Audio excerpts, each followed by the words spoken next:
All right, listen, this is one of those things that just blows my mind. We're talking about the Qur'an, a book that's been preserved for over 400 years, word for word, letter for letter. Think about that for a second.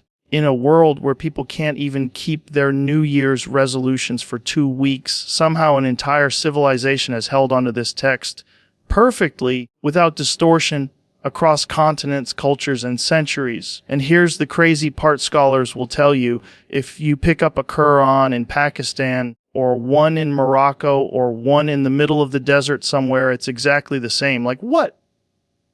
That's not just religion. That's history. That's culture. That's something way deeper about human discipline and collective memory. So today, I want to dive into why that's so insane, how it's even possible, and what it tells us about humanity, tradition, and maybe even something bigger than all of us.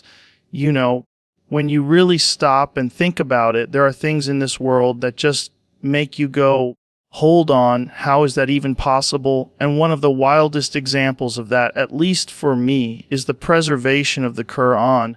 This isn't just some book sitting on a shelf collecting dust or going through version after version until it's unrecognizable. No. We're talking about a text that has been locked in place word for word, sound for sound, for over 1,400 years. Imagine that. 14 centuries of history, war empires rising and falling, languages evolving, cultures clashing, and yet this one text has remained untouched.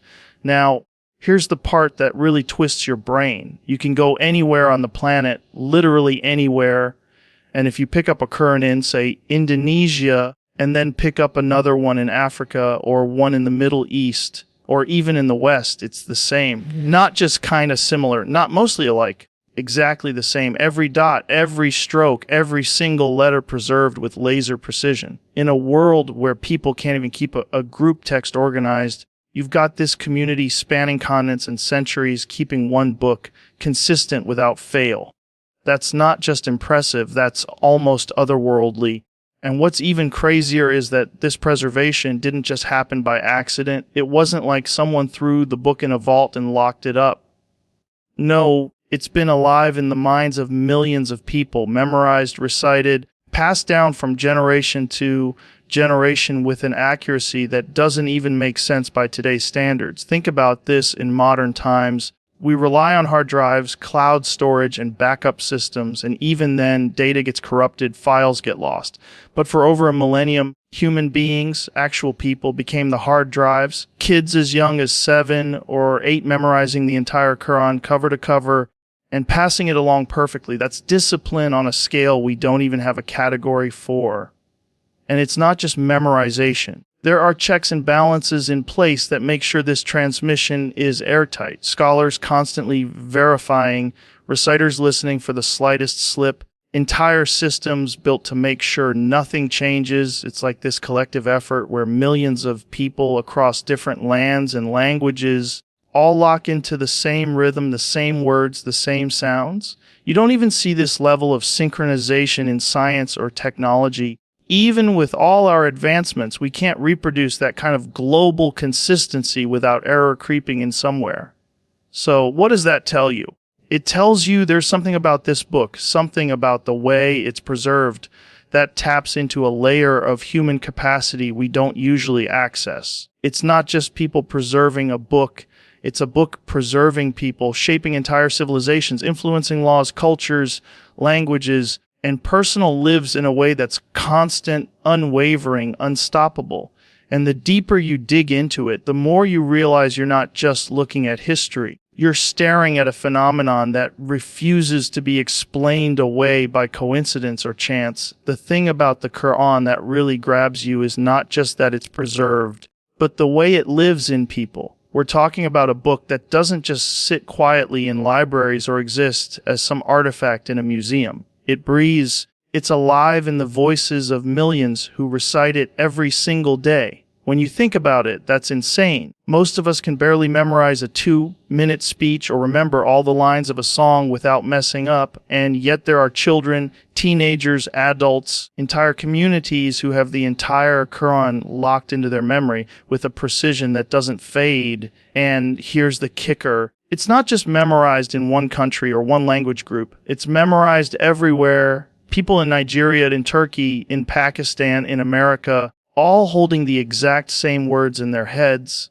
in their hearts, in their voices. And it doesn't matter what their native language is. You could have someone in China and someone in Egypt recite it, and you'll hear the same rhythm, the same sounds, the same structure. That level of unity is almost impossible to find anywhere else. Human beings don't agree on anything universally, but somehow with this, it's locked in, crystal clear. Think about what kind of discipline that requires.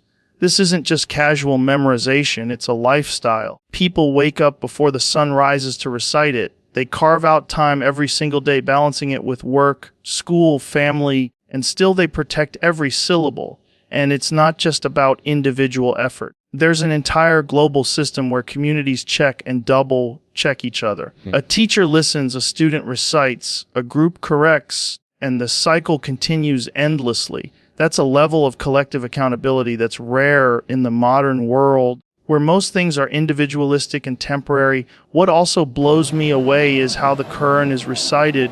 It's not just reading words off a page like you would with any other book. It has a sound, a melody, a cadence that's preserved along with the words themselves. It's almost like it's designed to be memorized and recited, engineered in a way that sticks in your brain. You can forget a phone number in a matter of minutes, but once you learn these verses, they embed themselves. Neuroscientists even study how rhythm and melody impact memory, and the Qur'an is like a living example of that principle on a massive scale. And then you realize this is happening generation after generation. Parents passing it to kids, communities supporting each other, and somehow in this vast chain of transmission, no distortion creeps in. It's almost like watching a game of telephone that never goes wrong, never twists the message, never breaks the line. In fact, the longer the chain gets, the stronger it seems to hold. That's not just unusual, that's extraordinary, because by every normal standard of human history, messages degrade, they get lost, they mutate. But here you've got something that just refuses to break down when you really zoom out and think about it. The preservation of the Qur'an isn't just about a book being the same across centuries. It's about what that actually says about human beings and our connection to something greater than ourselves. We live in a time where information gets twisted, where news cycles spin out narratives that change every single day, where even our memories can't be trusted because people misremember, reinterpret, or rewrite. And yet, here you have a community of billions anchored by a text that hasn't shifted, hasn't been rewritten, hasn't bent to the pressures of history. That's not just rare, that's almost like staring at a mirror, showing you how fragile everything else around us really is. And the deeper you look, the more it feels like this text is operating on a frequency that most things don't. It's not just ink on paper, it's sound, it's rhythm, it's memorization, it's collective memory, it's community discipline. The Qur'an doesn't just survive in one dimension. It's preserved in multiple forms all at once. If every printed copy vanished tomorrow, it wouldn't matter, because there are millions of people who carry it in their minds and could rewrite it word for word. That redundancy, that level of protection, feels almost designed like it was built to withstand the chaos of human history. Empires collapse, languages die, civilizations disappear, but this text is like a constant running through it all. And here's the thing, when you see how it's held, you start to question what that means for us. Because humans don't usually have that kind of consistency. We're flawed, we drift, we forget, we get distracted. But this is like watching human beings operate on a higher gear, channeling something beyond themselves to safeguard a message. That's what makes people stop and go, wait a second, how is this even possible? Because if you strip it down to just human effort, the odds are against it. A message passed through millions of people across 400 years should have cracks, it should have errors, it should have signs of drift. But the Qur'an doesn't. And that's where people start to feel like it's not just humans preserving the book, but the book preserving itself through humans. The other wild thing is how this connects people across cultures in a way that almost nothing else does. You can sit in a mosque in New York or Istanbul or Lagos, and you'll hear the same verses recited the same way, and instantly there's this recognition, this connection. It's like tapping into a universal language that cuts across time and place. No matter where you are, no matter what your background is, the words carry the same weight, the same authority, the same sound.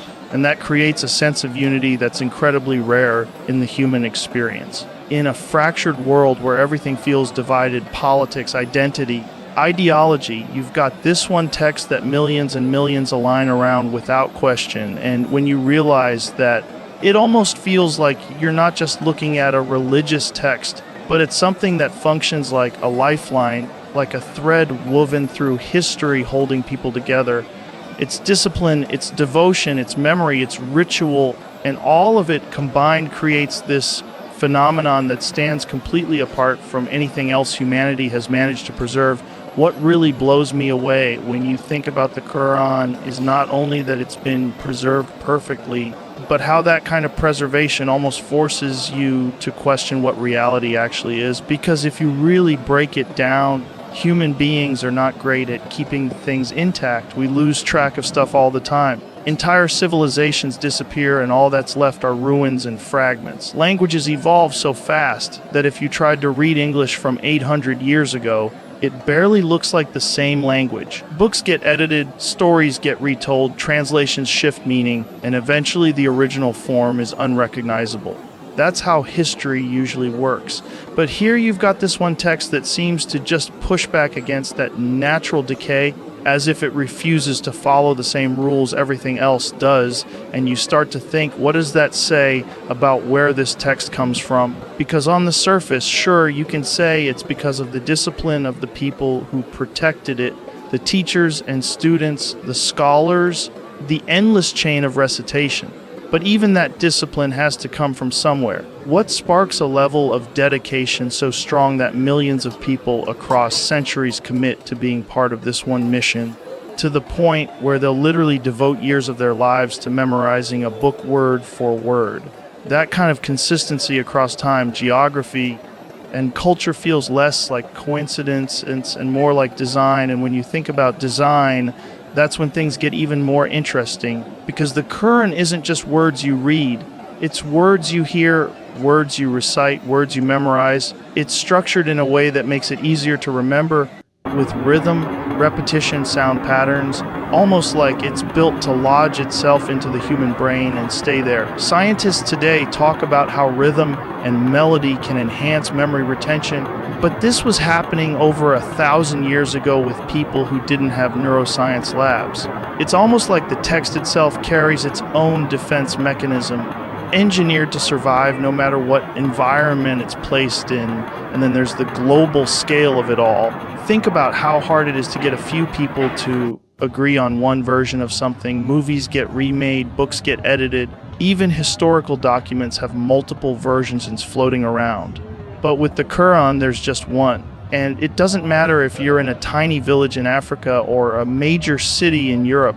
If someone starts reciting it, everyone else knows exactly where they are in the text, exactly what comes next, and exactly how it's supposed to sound. That kind of universal synchronization is almost unheard of in human history. It's like the entire planet shares this one coded frequency, and that's why the message stays intact. And that's where your mind starts to wander.